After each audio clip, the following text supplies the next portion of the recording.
হরে কৃষ্ণ হরে কৃষ্ণ। আমি আজকে আপনাদের কাছে বলবো ধৃতরাষ্ট্র পাণ্ডবদের সমস্ত সম্পত্তি, রাজ্য সবকিছু ফিরিয়ে দিলেন। যুধিষ্ঠির পাশা খেলা পার্ট 4। কৃষ্ণ হরে কৃষ্ণ। আপনারা কেমন আছেন? আশা করি সবাই ভালো আছেন। ভালো থাকুন, সুস্থ থাকুন। আমি আজকে আপনাদের কাছে বলবো যুধিষ্ঠির পাশা খেলা পার্ট 4, মানে যে পর্যন্ত শেষ হয়েছিল তারপর থেকে। চলুন শুরু করা যাক।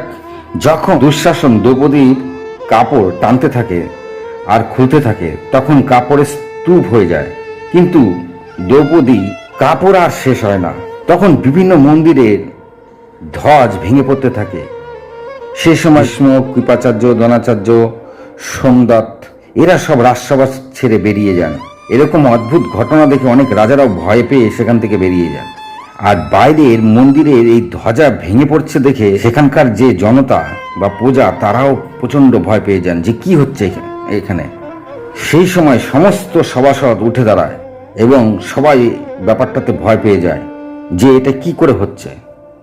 তখন সবাই দুঃশাসনকে ধিক্কার দিতে থাকে আর বলতে থাকে, বন্ধ করো এসব।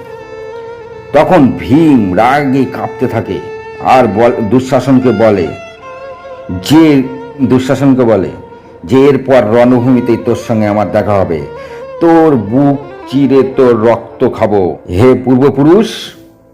মানে ভীম দুঃশাসনকে বলতে থাকে যে এরপরে তোর সঙ্গে আমার রণভূমিতেই দেখা হবে, তোর বুক চিরে আমি রক্ত খাবো। আরো কি বলছেন শুনুন। ভীম বলছে, পূর্বপুরুষদের হে পূর্বপুরুষ, আমি প্রতিজ্ঞা করছি যে আমি ওর রক্ত যদি খেতে না পারি রণভূমিতে, তবে আমার আত্মার যেন শান্তি বা সদ্গতি না হয়।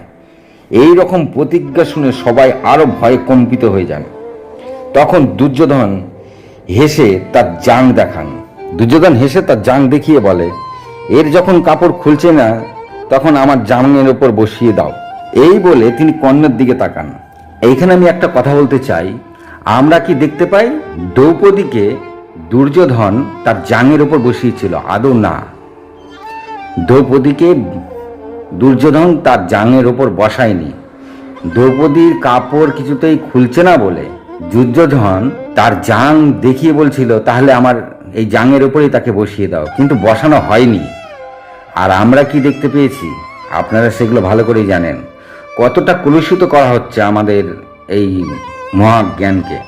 আপনি আমার কথা শুনেন। দুর্যোধন কাপড় খুলছে না বলে তার জাং দেখিয়ে বলেছিলেন, তাহলে আমার জাংয়ের ওপরে তাকে বসাও, কিন্তু বসায়নি।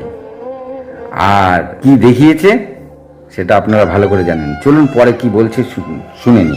দুর্যোধন তার জাং দেখিয়ে কর্ণের দিকে তাকান আর হাসতে থাকেন। তখন ভীম দুর্যোধনকে বলে যে এরপর তোর সাথে যে আমার রণভূমিতে দেখা হবে, তখন আমি তোর ওই জাং ভেঙে তোকে মৃত্যু দেব। আমি প্রতিজ্ঞা করছি হে পূর্বপুরুষ, আপনারা যেভাবে সদ্গতি হয়েছেন, আমি যদি দুর্যোধনের জাং ভেঙে তার মৃত্যু না দিতে পারি, তবে আমার যেন আত্মার সদ্গতি না হয়। বিদুর তখন সমস্ত ঘটনা দেখে ধৃতরাষ্ট্রের উদ্দেশ্যে বলল যে এই সবাই আজ যা হলো ভারতবর্ষের ইতিহাসে তা কলঙ্কিত হয়ে থাকবে। আর এই ঘটনাতেই ভারতবর্ষ তথা কৌরবদের ইতিহাসে লেখা হয়ে থাকবে। আর এই ঘটনার জন্যই এই কৌরব বংশ সম্পূর্ণ ধ্বংস হয়ে যাবে। এই কথা শুনে ধৃতরাষ্ট্র একদম ভয়ে কম্পিত হয়ে ওঠেন। তিনি তখন রাজ সিংহাসন থেকে উঠে বলেন, হে দুষ্ট, দুর্যোধনকে বলেন, নিজের কুলপতিকে অপমান করছিস? তারপরে তিনি বলেন, বন্ধ করো এসব। আর দ্রৌপদীকে ডেকে বলে, আমি লজ্জিত আমার ছেলেদের ব্যবহারে। তুমি আমাদের কুলের সবচেয়ে বড় বধূ, তুমি আমার কাছে বর চাও। তখন দ্রৌপদী বলেছিল, যুধিষ্ঠিরকে দাসত্ব থেকে আপনি মুক্তি দিন। তখন ধৃতরাষ্ট্র বলে, তুমি আরো বর চাও।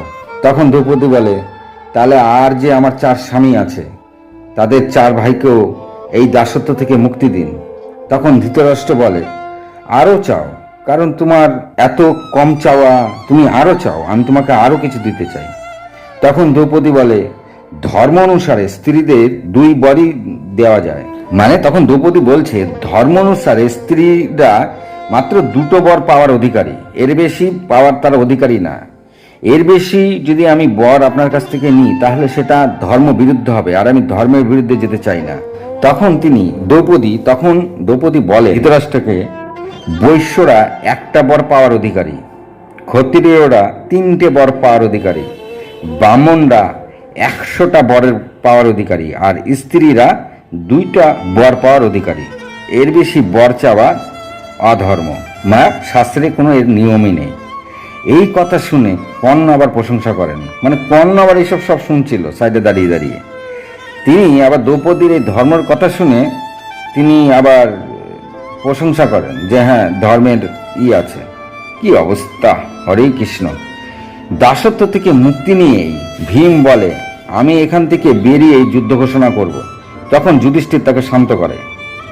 যুধিষ্ঠির তখন ধৃতরাষ্ট্রকে বলে, আমরা এখন কি করব? তখন কারণ কি, ধৃতরাষ্ট্রকে কেন বলে যুধিষ্ঠির যে আমরা এখন কি করবো? কারণ যুধিষ্ঠির পিতা নাই, তার পিতা, তার সম্পূর্ণ সবকিছু এখন ধৃতরাষ্ট্র, আর যেই হচ্ছে রক্ষক তাদের, সেই তাদের ভক্ষক হয়ে বসে আছে। হরে কৃষ্ণ। তাই তিনি বলেন ধৃতরাষ্ট্রকে যে এখন আমরা কি করব? তখন ধৃতরাষ্ট্র বলে, তোমরা যা যা হেরেছ সব নিয়ে যাও, আর নিজের রাজ্য গিয়ে নিজের রাজত্ব করো, আর দুর্যোধনের এই যে দুর্ব্যবহার তোমাদের সঙ্গে করেছে এইগুলো তোমরা ভুলে যাও।